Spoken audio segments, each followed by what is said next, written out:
Ganun. Ganun. Ayan o. Ube turon. Ayan. Meron na siya. So, ganun yun. Tignan mo.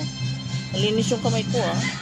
Kasi mahirap magbalot pagka nakabalot yung kamay. Pero, malinis yan. Hindi ko naman siya nakamayin. Masarap yan. Charot. Oo, masarap.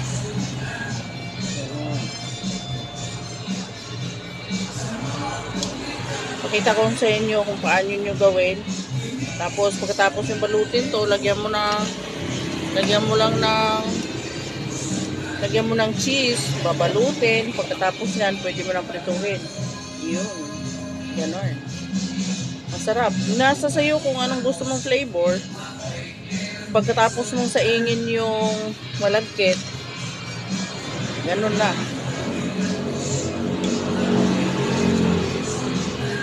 Malaki nga itong ginawa ko, kaya mura-mura lang. Malaki to sa 10 piso. Ganon o. Yan. Paibabaw mo yung cheese. Balutin mo na.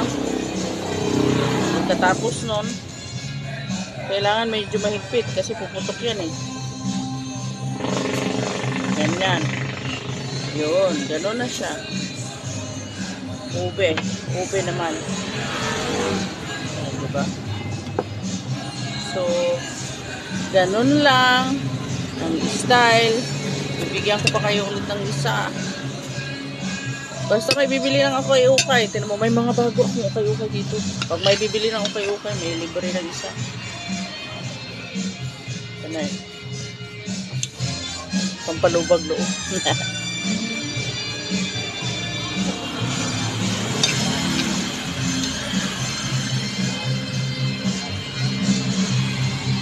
Ang lalaki nga ng ginawa ko. Talo.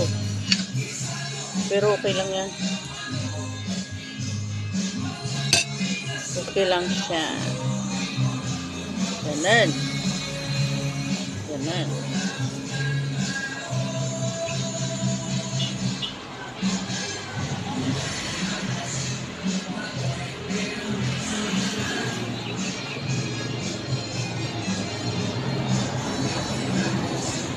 Yun. Yun. Malaki ang tubo dito. Alam mo, kalahating kilo, makagawa ka ng 30 pieces. So, ibig sabihin, yung 30 pieces na yun, 300. Ganun. Pwede nyo gayahin to, no problem. Para meron din namang pang-negosyo. Pang-negosyo sa bahay na, yung pang ano lang, mas maganda rin to pang online kasi lalagay mo siya sa box. Ganun. Yung box, so yung, kaya yung transparent, tapos lagyan mo kasi ng gatas na ganyan, spread mo yung gatas pa ganun. Ang ginagawa ko ng 6.50, mura na yun. Murang-mura na. Sobrang laki pa nga, oh, dapat ganun lang siya. Pero, it's okay. No problem. Baka yayaman tayo, bigla. Hindi naman. Tulong na rin natin sa kanila yun. Hindi naman tayo ganoon ka ano dito. That's it. Thank you so much. Thank you. And see you again next time. Diba? Sa aking mga videos. Meron pa rin akong yan.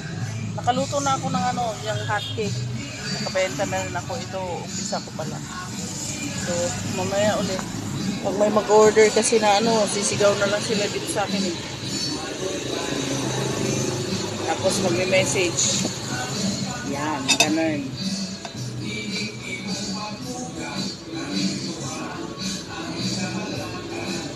Uy, walang copyright ha boy. Ano ba yan? Ang galing-galing ng ano po ah.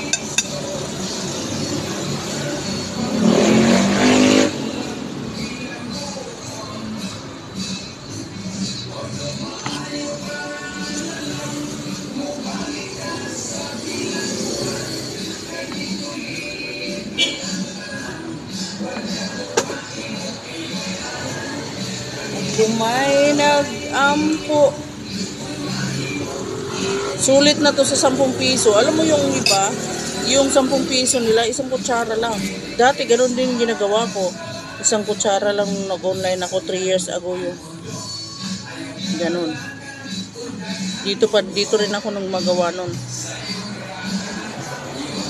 Kaya lang, dagdagan natin ng konti para maganda naman. O, di ba? Malaki na siya, oh. Laki, ganyan lang dapat yan eh. Pero okay na yan. Ayan, oh, may color. May color kasi ube eh. Masarap. Masarap. Sulit, hindi kayo magsisisi. Minsan pag nakakain kayo nito, makakalimutan nyo na yung pangalan nyo. Charot! Sige, thank you much!